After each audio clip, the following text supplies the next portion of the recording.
All right, this one's called the burst sprint. And it works real well if you're in a parking lot somewhere and you can think of these lines as the parking spaces.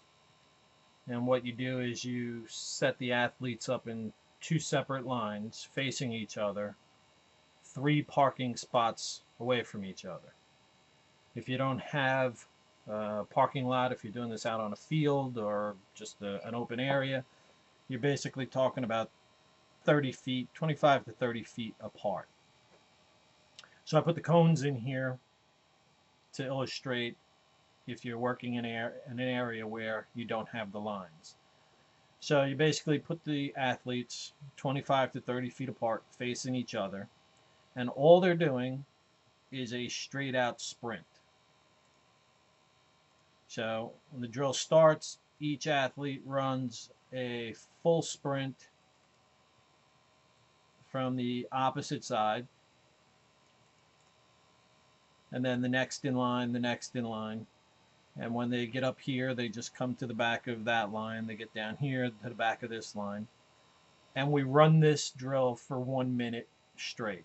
Now, the important points in this drill is to make sure that the first 3 steps that the athlete takes are a burst. After that, they can slow down going through the end, but you want the first 3 steps to be a burst. In hockey lingo, guy went into the corner, missed the check, now he has to catch up to somebody. So those first few steps that he takes have to be a real burst to try to catch up. So that's what this is simulating. So again, 2 lines facing each other about 25, 30 feet apart. On the whistle or the go, they both run at the same time in opposite directions. First 3 steps are real hard bursts. Then they can slow down through the end. They get on the back of the next line. Make sure that before they run that they are in a complete stop and then burst and run. You don't want to get that merry-go-round thing going on where they run to the back of this line, then kind of slowly walk to here and run. Okay, you want them to be fully stopped, and those first 3 steps are a burst. Go with 5 yards.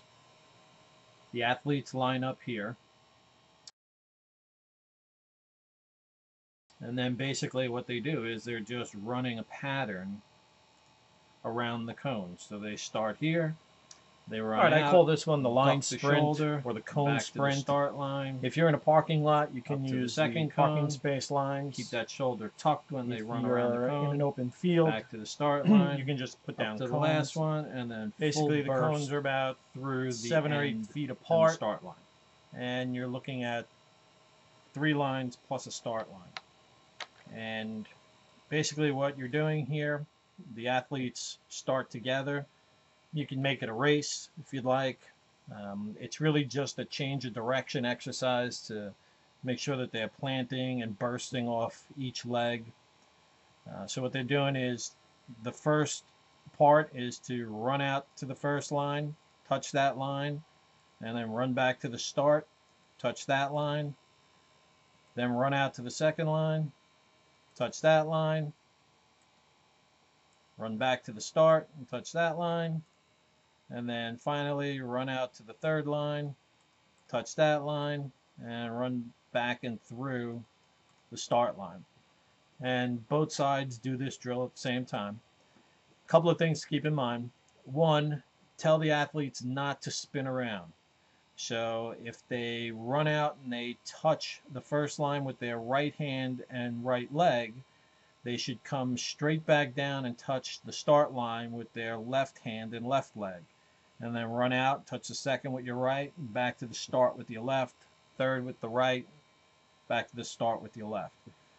What some players like to do is they run out and they touch the line with their right hand, then they run back to the start and kind of spin and touch the start line with their right hand and go up. And in that case, they're only getting the exercise done on their one leg. So you want to make sure that they go out in one direction and back in the opposite direction. So explain that to them when they start.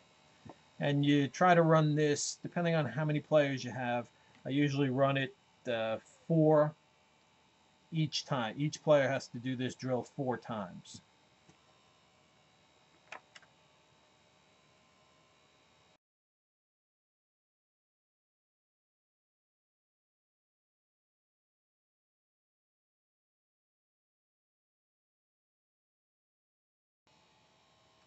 Okay, this is what we call the ladder sprint.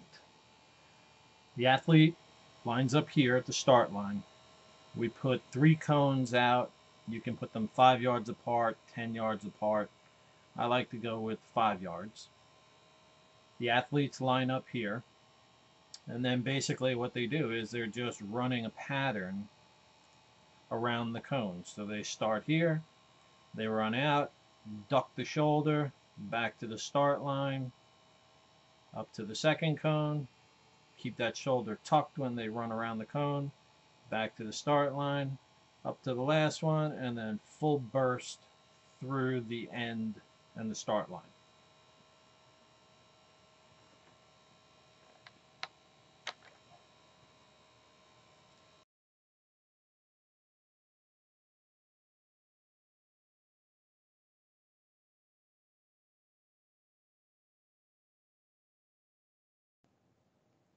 All right, this next one is just a standard 30-yard sprint. If you're in a parking lot, you can draw a line on the ground here and then draw another start-finish line 30 yards away. If you're out on a grass field, you can use some cones. You line the players up in 2, 3, 4, 5 sets, however you want to do it. And it's just a 30-yard sprint on the whistle. The thing to make sure is that they run through the finish line. A lot of players like to slow up around the 25-yard mark and coast through the end. You want them to run hard through the finish line. After all the players are done, we line up here and run it back down this way. Then we run 5 times in this direction and 5 times in that direction.